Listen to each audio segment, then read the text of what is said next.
On va commencer par le Grand Prix de l'innovation qui est destiné à incarner les 15 prochaines années du Génopole.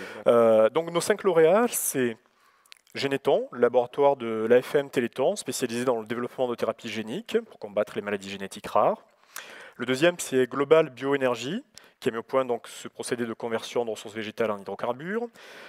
Inavirvax, qui est une société qui travaille sur une approche innovante de lutte contre le sida. ISTEM, dont Pierre a parlé très rapidement, laboratoire émanant de l'AFM Téléthon, spécialisé dans l'étude des cellules souches. Gros sujet aussi international, évidemment. Et l'ISSB, Institut de biologie synthétique et systémique, j'espère que je vais dans le bon ordre, qui rassemble parmi les meilleures équipes de biologie de synthèse en France. Je vais inviter Philippe Baptiste, chef du service de la stratégie de la recherche et de l'innovation au ministère de la Recherche, à monter sur scène et à annoncer qui est le lauréat, que j'ai vraiment moi mis en noir pour ne pas faire de bourde et pas l'annoncer à votre place. Donc le lauréat du Grand Prix est la société Global Bioénergie.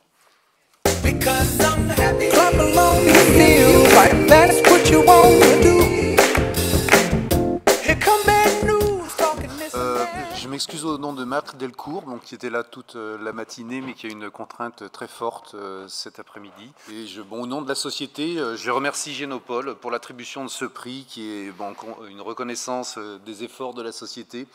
Merci beaucoup, au nom de Global Bioénergie. Alors Global Bioénergie, c'est une société pionnière dans le domaine de la biologie de synthèse, capable de produire à partir de sucres végétaux, de déchets agricoles ou forestiers, des carburants, des pneumatiques ou du verre organique qui sont actuellement issus de dérivés du pétrole.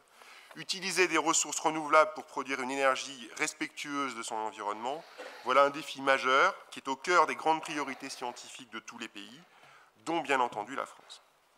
Global Bioénergie a su s'appuyer sur les succès scientifiques pour se construire, mais c'est aussi bien entendu un succès entrepreneurial exemplaire.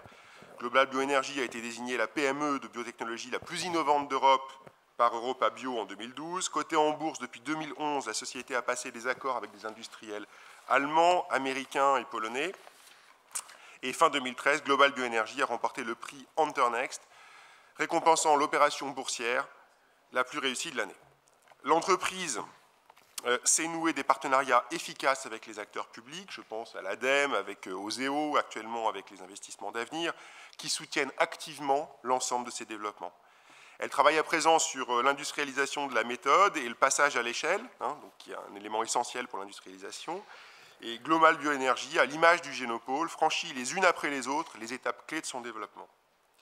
Alors bien entendu, ce prix récompense l'entreprise, ses équipes, ses dirigeants, ses fondateurs, les scientifiques qui la conseillent, mais le choix de Global Bioénergie, illustre aussi parfaitement les succès passés et j'en suis convaincu futurs du Génopole. Il illustre aussi la manière exemplaire avec laquelle la puissance publique et les entreprises ont su travailler ensemble pour favoriser le transfert et l'innovation. Et c'est bien là, je vous le garantis, un sujet central pour le ministère de l'Enseignement supérieur et de la Recherche. Je vous remercie. Merci Philippe.